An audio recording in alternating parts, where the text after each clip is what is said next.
Collar button ഇട്ടിട്ടുണ്ടായിരുന്നു. അപ്പോൾ അത് ഊരാൻ പറഞ്ഞു. തല്ലി ചാടി തല്ലിയപ്പോൾ ബാക്കി എല്ലാവരും പിടിച്ച് കുത്തി. അവിടെ കല്ലും കൊണ്ടൊക്കെ തലക്കിട്ടടിച്ച്. കൽപ്പറ്റയിൽ +1 വിദ്യാർത്ഥിക്ക് സീനിയർ വിദ്യാർത്ഥികളുടെ ക്രൂരമർദ്ദനം. Kalpetta Munderi government vocational higher secondary സ്കൂളിലെ വിദ്യാർത്ഥിക്കാണ് മർദ്ദനമേറ്റത്. വിദ്യാർത്ഥിയുടെ തലയ്ക്കും കണ്ണിനും പരിക്കേറ്റു. രാവിലെ സ്കൂളിൽ ഉച്ചയ്ക്ക് ചോറ് കഴിച്ചിട്ട് ഇതേപോലെ ഇറങ്ങുമായിരുന്നു. കൂട്ടുകാരന്മാരെല്ലാവരും ഉണ്ടായിരുന്നു. അപ്പോൾ അവൻ കൂടെ ഇങ്ങനെ ഇറങ്ങിയപ്പോൾ അവൻ കോളർ ബട്ടൺ ഇട്ടിട്ടുണ്ടായിരുന്നു.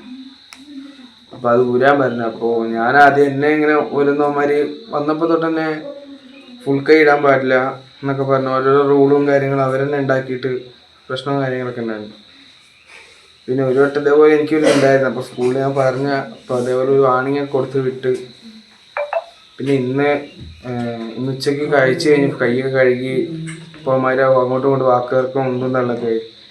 അപ്പോൾ സാബിത്ത് ആദിൽ എന്ന് പറയുന്ന അമ്മമാർ കുറച്ച് പേരുണ്ട്. +1 സയൻസ് ബാച്ച്. ഞാൻ പഠിക്കുന്ന VHSC. അപ്പോൾ അവിടെ നിന്ന് താഴെ കല്ല് ഉള്ളൊരു സ്ഥലമുണ്ട്. അവിടെ വൈകിട്ട് മഴ പെയ്തപ്പോൾ അമ്മമാർ അവിടെ നിന്ന് പ്രശ്നം തല്ലി ചാടി തല്ലിയപ്പോൾ ബാക്കി എല്ലാവരും പിടിച്ച് കുത്തി. അവിടെ കല്ലും കൊണ്ടൊക്കെ തലക്കിട്ടടിച്ച്. ഇതാണ്. അപ്പോൾ സ്കൂളായിട്ട് അവർ പറഞ്ഞു ഹോസ്പിറ്റലിലോട്ട് പോയി കംപ്ലൈൻറ്റ് കൊടുക്കാൻ വേണ്ടി പറഞ്ഞു. എന്തൊക്കെയാ പരിക്കുള്ള? പരിക്കിപ്പോൾ തലയ്ക്ക് ഇതുണ്ട്, നല്ല വേദനയും കാര്യങ്ങളുണ്ട്. CT സ്കാനും കാര്യങ്ങളൊക്കെ എടുക്കാൻ പറഞ്ഞു. പിന്നെ കണ്ണിന് ചെറിയൊരു മുറിവുണ്ട്. വേറെ ഈ ചെസ്റ്റിൻ്റെ താഴെ വേദന ഉണ്ട്. മേൽ ശരീരം പുറമൊക്കെ നടുവൊക്കെ വേദന എടുക്കുന്നുണ്ട്. എത്ര പേരുണ്ടായിരുന്നു അവര്? അതൊരു 10-20 പേരുണ്ടായിരുന്നു. സ്കൂളിൽ പരാതി കൊടുത്തിട്ടുണ്ടോ?